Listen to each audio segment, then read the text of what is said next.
Hey guys, welcome back to Dead by Tomorrow. We are glad to have you here again. This episode, we're going to be talking about friends and free time, which is a chapter out of our book. So, us talking about friends and free time, we want to dive a little bit deeper into why it matters what you do with your friends and how you spend your free time and all the kind of aspects of that. So, without further ado, how you doing, Daniel? Pretty good. I was actually just stifling a yawn, and it's not because you're boring. It's just I'm just a little tired. We're going through adventures with the home right now of trying to deal with some mold. So we're actually not living at our house at the moment. We're bouncing back and forth. And so we were in an Airbnb for a few days, and now we're actually staying down the street with Brett and Angela because they're super hospitable. It's like a long-term slumber party. Yeah, for sure. And I mean, we both have daughters. We kind of joked, like, if this goes well, maybe whenever Eden and Riley are wanting to have sleepovers, we'll just be like, yeah, actually, mom and dad are coming too. So we're just going to all hang out. Adult and child sleepover. I don't even know what to think about that. So, but I like it. I'm a little jealous.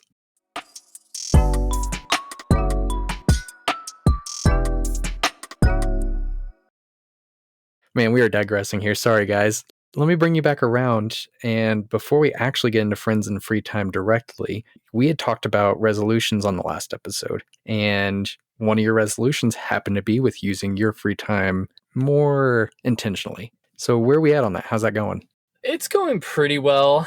So specifically, I was trying to avoid playing video games solo and then walk Jake every day and then listen to my Bible podcast. So today I did walk Jake, but it was with friends. I didn't get to listen to my podcast. But I've also played a little bit of Xbox solo. But I would say for the majority of the month, it's gone really well. Have walked Jake a whole lot more than I normally do. Have spent a whole lot less time playing Xbox than I normally do. And so just going forward throughout the year, I may not try to be as strict as I've been in January, but I'm going to definitely think on, okay, this was a good habit. And I feel like if I'm going to change anything up, it would just be being less strict because I now see more of the benefits to these resolutions that I made. Very cool. I'm glad you're keeping up with it. So part of the reason that this episode got scheduled when it did was we just had one of our, I don't even know what to call it in a public sense because we call it things we shouldn't in a private way. But we had our big guys kind of gaming session day thing. We normally would do this as a group all together, but we did it slightly remote this time, at least for a few of us. So do you want to dig into a little bit of that to explain how, we're front loading here. We're going to explain the end result of this episode before we actually dig into the details. Yeah, so this is our big guys gaming thing as opposed to the little guys one. Important distinction to make. This is a tradition that I guess really started around my bachelor party because 5 years ago, we were planning to do a bachelor party and we're just thinking about what would that be. And, as you planned it, I just told you some of the things I'd want to do, which is pretty much just hang out with my friends. We love playing Halo. I love doing active things and also Star Wars. What is it? Force Awakens? Force Awakens happened to be coming out around December. And so what we did was we just got everybody to come in to Dallas. We all stayed at my house. We went to the midnight release of Star Wars. We all dressed up. That's where the infamous Slave Leia Kurt experience happened. I think you actually have that on your socks now. Well, I have his face. The rest of the body is unfortunately covered by his face. You know the real secret behind the picture. So we went to Group Dynamics. They have this warehouse where they have like obstacle courses, they have dodgeball, they have bow and arrow tag, boxing, like all this crazy stuff. So we went and just played for the morning, and then that evening we did a good old fashioned Halo system link, and it was just a blast of a weekend. And it was also fairly simple to do. It wasn't crazy expensive. It was just fun to have all of our friends in one place together and to kind of have an excuse around it. And so that was my bachelor party. And then the next year, there was another Star Wars coming out, and we just kind of felt like, why don't we continue this tradition where we all come to Dallas? It's kind of central to where everybody lives. We can play some Halo, we can watch some Star Wars. And that became a thing that we did pretty much annually. And so this year we didn't have Star Wars, and gathering in big groups is kind of frowned upon. And so instead we just hopped on some Xbox. We played a little Destiny and made a day of it. And that's something that I've just found really valuable, just taking this time to say, here's an event we're all looking forward to together. We plan on it. We put the day aside, and yeah, it might just be playing video games, but it's just fun to look forward to have that dedicated time with friends. And I think it's by being intentional about that, it's really kept those relationships growing and thriving. Yep. Why we jumped into this and why I'm having Daniel talked about what we just finished was this is a big, it's not a lot of effort, but it is a lot of intentional effort, I guess you could say, where we are choosing, hey, we need to set this date, we need to put aside this time. There's a lot of moving parts where it's not hard necessarily, which, as we know, we don't really like the word hard. So it's challenging to coordinate 6 to 8 guys to meet up and block off their entire day. But it's really rewarding, especially as dudes who may not be able to hang out with each other as much in a personal setting. This really helps with loneliness. It's something we talked about with Kevin's episode. And that's why this is such a big topic for us, is having friends and being sure to put aside time. You have free time. We all have free time. And putting some of that free time aside to go hang with your friends in whatever form it is, it's really important. And it really has brought value to Daniel and I's and all of our friends' kind of lives. So it's built stronger relationships. It helps us keep each other accountable. There's a lot of different aspects that come into this that are really important. So I'm going to steal one of Daniel's favorite things because he's usually our study guy.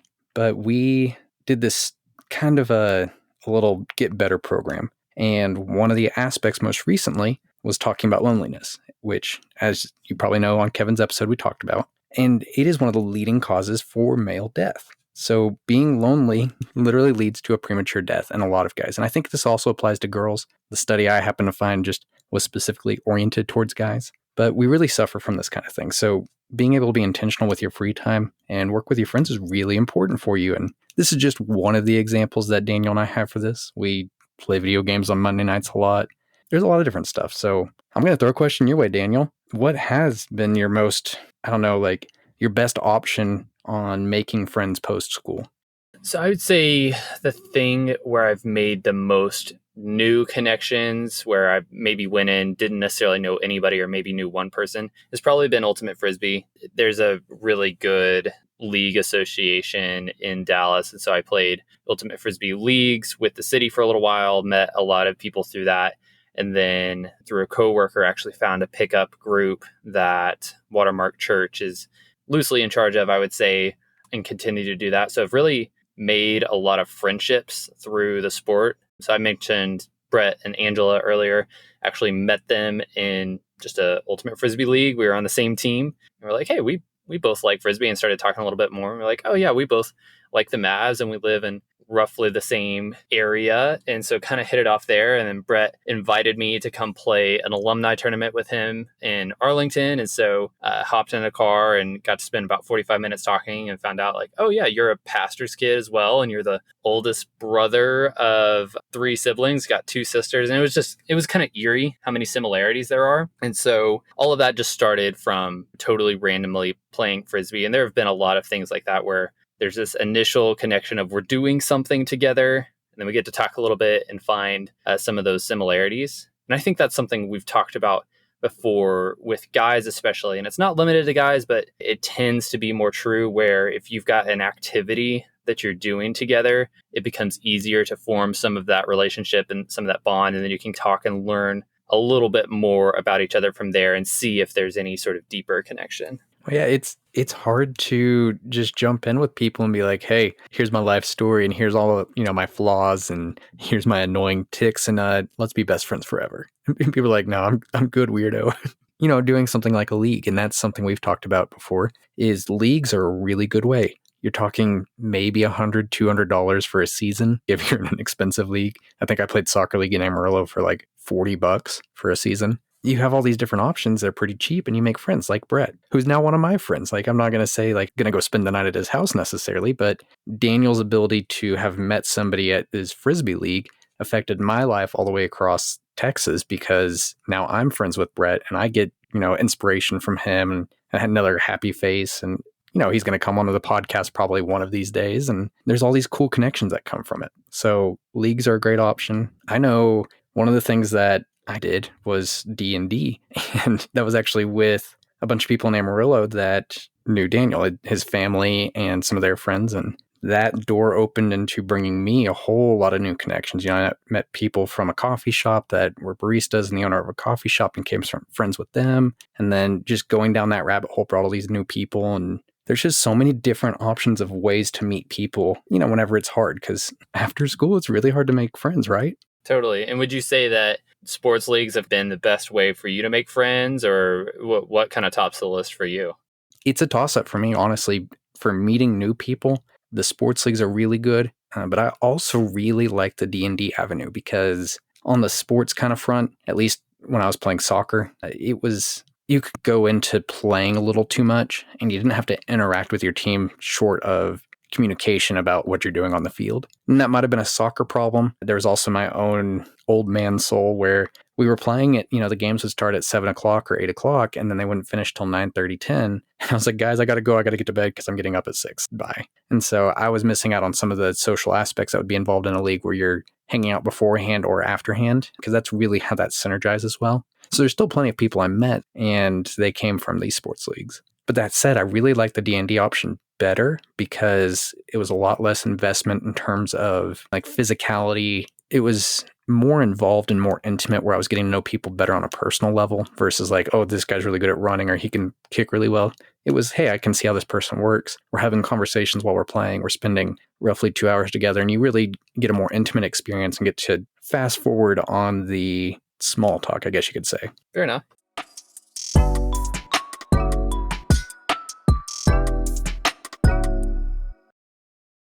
I'm curious, when it comes to friends, I feel like there are some people that really like to have friends meet friends and all of that. And then there are other people that kind of like sequester their lives, where it's like, okay, these are my D&D friends, and these are my church friends, and these are my Frisbee friends, and we don't want these friend groups to meet. Where do you fall as far as that goes? It drives me nuts when nobody wants, like, that compartmentalization kills me. I think it's artificial. You're throwing up walls for no reason. And to the people who do this, I'm sorry that you might feel attacked by this, but I think a lot of people do that are not being authentic with themselves. And they throw up those walls between different social groups and settings because they are this person over at church, but they're this person, on the other hand, over on Halo night. And then there's this completely other person at D&D or with their wife or whatever it is. I think the compartmentalization is super unnecessary, and it usually is an indicator that somebody is being inauthentic. That said, I'm biased because I just dislike it, so take it with a grain of salt. But that is where my feelings lie. What about you? I think you're on the same boat. Well, I'm definitely not a compartmentalizer. I very much love having different friends meet each other, and will purposefully try to make that happen as much as possible, because I just feel like I don't know, I like these different people, and I feel like they might be interested to know each other. Maybe they get along and maybe they don't, but at least you meet some different people. But for me, I do feel like there's an aspect of maybe, I don't know, being different people in different settings, and having a fear of maybe being judged by groups that know a little bit more about you. So I think that's true. I think it also is stressful trying to have two groups sort of meet each other, where you're the bridge person, you're the connection. And if it's awkward, it's on you. Or if people don't get along, it's on you. And so I think that's another thing that may keep people from doing that, because if you're hanging out with your friends, you're typically doing it because you want to have fun and enjoy each other's company. And so maybe it just feels a little bit stressful or awkward to bring multiple groups together, and just not being sure about, I don't know, not being totally confident that those friends will interact well. But I don't know. For me, I think it's still worth the awkwardness and worth some of that stress, because I think it's really cool to see friends become friends with friends, and to introduce people to different backgrounds and perspectives and all of that. I think it's valuable. Yeah, absolutely. There's a worry in all of us that we're not going to be worthwhile. And this might be part of the loneliness. I'm just slapping together jigsaw pieces that might not go together. But I think there's a part of us that whenever we're introducing our friends to other friends, we're like, oh no, what if they become friends and they stop wanting to hang out with me? And that fear that you're going to get left behind if you've got this really cool person over here and this really cool person over here. And it could be you have this really cool girl, and you have this really cool guy, and I think some people have this fear where like, oh, if I introduce them and they hit it off really well and they start dating or whatever, they're going to stop hanging out with me and they're going to become each other's priority and I'm going to be second rate. And I think there's a lot of unfounded fear that is involved with people doing that compartmentalization. So that could be it too, which nobody wants to be left out, but they're probably not not great friends if they're leaving you out if that's the case. Like, I wouldn't worry about that. If whoever you are, don't worry about it. Yeah, for sure. And if you're worried about that and thinking about that, probably means you're not being a truly genuine, authentic friend either. So that's just a fact of life, is that there are different seasons of time. Friendships change based on, people getting married, people having kids, people moving. There have been a lot of people throughout life where at that season and time, they may have been some of my closest friends. And then things happen where, I don't know, they move and I'll still be friends with them. But the priority changes or how frequently we interact change. And that's okay. That's fine. That's part of life, is that things change and grow. But knowing that means that if you see something good that could take place, you should promote that, even if there's a risk that maybe, your two friends do hit it off, get married, move to Hawaii, and you never see them again. At least they'll always think back to, man, like that Andrew guy or that Daniel guy was great. Like we never would have met each other if it wasn't for them. I'd much rather have that be the case. Yeah, I'm cool with that. Well, and that goes back to kind of what we talked about with free time. These aspects of friendship, you can grow them. And that's what this is really all about, is being intentional and growing your relationships with other people during your free time. Like, we all work. We all have responsibilities we have to follow. There's either kids running around, there's your wife or your husband that you have to pour into and work with, and all the different things that are non-negotiable in your life. And then there's that time, that free time, where we get to choose what we do. And a lot of people will say, hey, I'm tired and I would rather just watch some Netflix by myself or go to the coffee shop and read a book. And there's nothing wrong with those things. Like, getting that personal recharge time, getting alone time is great. But when it becomes your de facto state where you're like, I haven't talked to my best friend or my 3 other great friends in a couple months because I've just been too lazy and watching Netflix and up to shenanigans, that's where this is really important. You need to be intentionally setting aside time where you're like, all right, cool, here's the non-negotiable time. Here's this hour on Sundays where, I get coffee with a guy friend of mine. 2 of our mutual friends, Jake and Colton. Sorry if I'm calling you guys out on this.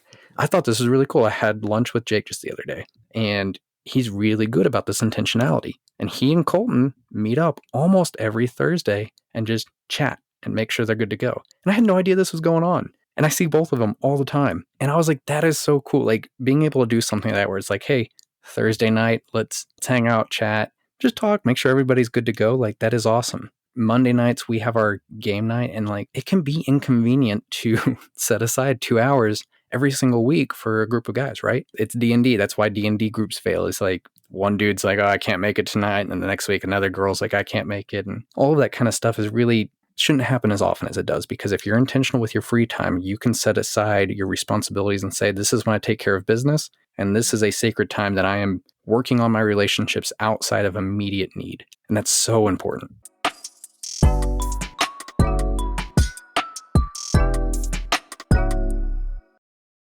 I'm going to lead the witness here a little bit, because there's somewhere I want to go with this, and we'll see if you get there or not. But we talked about kind of our yearly tradition where we do the Star Wars video game thing. But there's also been a lot of other things we've done as well. Do you have a favorite memory with friends, something non-spousal related that pops to mind? I'm going to see if I can jump off from it. All right, sounds good. There are a ton of good memories with friends. It's funny, like all the little things that you remember. And I was actually tossing the Frisbee with Sam earlier this year, and we were just talking about all this. Like, you remember this time in college, remember this time in high school. And so I think there are a lot of little things like that. But what has been really cool with friends, I've been very intentional, and Hillary and I have been very intentional about not just hey, we're going to go catch a movie together, or we're going to hop on and play Xbox together, but really carving out bigger time commitment, money commitment activities and encounters with friends. And so that's looked like doing trips, like going to different cities. You and I going, not just doing Spartan races, but actually traveling somewhere to do a Spartan race. And I think those have been some of my favorite memories. And so I know one of the first couples trips we did, Hillary and I went to Gulf Shores with Michael and Amy. And originally, that was supposed to be a trip where several other friends came and a lot of people ended up bailing. Actually, everybody else ended up bailing on that trip. And so it was just the four of us. And it ended up being so fun. It was just a fun road trip. It was fun staying, hanging out at the beach, having that smaller group. I think we would have had fun with a bigger group, but that was just a really special time for us and really just kind of cemented a lot of our friendship, so that ultimately we started doing even more trips together. So we did Gulf Shores, and then we went to Boston, we went to Hawaii, we went and visited in California. That first Gulf Shores trip was before any of us had gotten married yet. And I think just seeing how much fun we had together made us feel not weird about the fact that we moved into the same apartment complex, like right next to each other. And yeah, so that was a great experience. And then I think another really fun one that stands out was getting to go to Las Vegas with a whole big group of people. That was lots of guys and girls. We just got a huge Airbnb in Vegas, did a lot of hiking and gambling and saw shows. And again, it's just something that I think is really special to have a group of people that likes each other enough to put up some money to really spend a lot of time together to get close. Yeah, that's been pretty life-changing, I would say. This is why we have a podcast together, because that's the direction I was hoping you were going to go. So that's what I wanted to point out, was you can have some really incredible experiences that shift from what we were talking about, something not being too challenging to plan, to these are legitimately difficult and challenging experiences to plan. But I highly recommend investing time and money like this on something yearly. And it's not just me. There was a book I was reading that talked about the guy who created Tom's. That is one of his, what he says was like his saving grace, was his big group of friends. Once a year, twice a year, they plan this really big trip. They go and spend a week hiking in the woods or camping on the beach or, Vegas, whatever it is. They're doing these big trips, and doing something like that, I would almost say, is more important than doing just the take your significant other on a vacation and go hang out or whatever. Like, if you had to choose between planning a really big trip with a big group of people, or, multiple friends, or even just a single couples, like the Hawaii trip I crashed of y'all's. But doing something like that where you are going to have to coordinate a little bit better, but in the end, you're going to have your friends with you on a vacation like that. And that's what it really is. This is almost taking the spot of what a normal person would consider a vacation. Bringing your group, your social circle with you on these kind of trips, the coordination is very difficult. We're not going to pretend here. It is very difficult, and it's usually fairly costly. And it might save money overall for everybody, but in terms of every person, like, not everybody's going to be in the same boat. So it's going to be difficult and kind of expensive compared to playing video games. But it's 100% worth doing something like this once a year, because the relationships that grow out of that are so much stronger. You meet new people on the trips, you get better acquainted with some friends that you might not already be close with. And it's just, I can't even talk long enough to go on about the benefits of this. So doing that kind of thing has been one of my favorite things that we do post-college. Like, I miss a lot of things about college, but this recaptures a lot of the social aspects that I miss about that learning environment that I think a lot of people don't get post-college or post-school.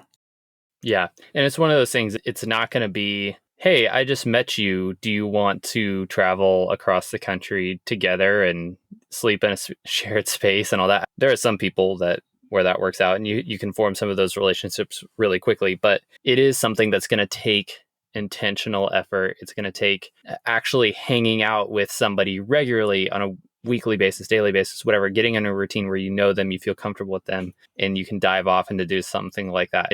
It is investing in a relationship. And I wouldn't say that that's something most people are comfortable with after just playing a sports league together, maybe grabbing a beer afterwards, a time or two. And so it will take effort and time and money to plan the trips, but also to get those relationships to a point where, that is something that's going to be beneficial, but it's absolutely worth doing. There's no reason not to pursue it. Absolutely. This is like the Gardner method. It's intentionality, time, effort, but worth it in the end. So I totally agree with that, Daniel. And before we go down any more rabbit holes, we're going to close it off here. If you want to learn more about this, check out the show notes. Come check out the website, check out the book. We have a lot more information other places. So thank you for coming on to Dead by Tomorrow and listening again with us. We hope you guys enjoyed it. We have a lot of guests lined up for this year, so we're excited to bring a whole different level of content than we did this last year. If you have anybody else you think would be good for us, have them give us a shout. Otherwise, thank you, and we look forward to connecting with you soon.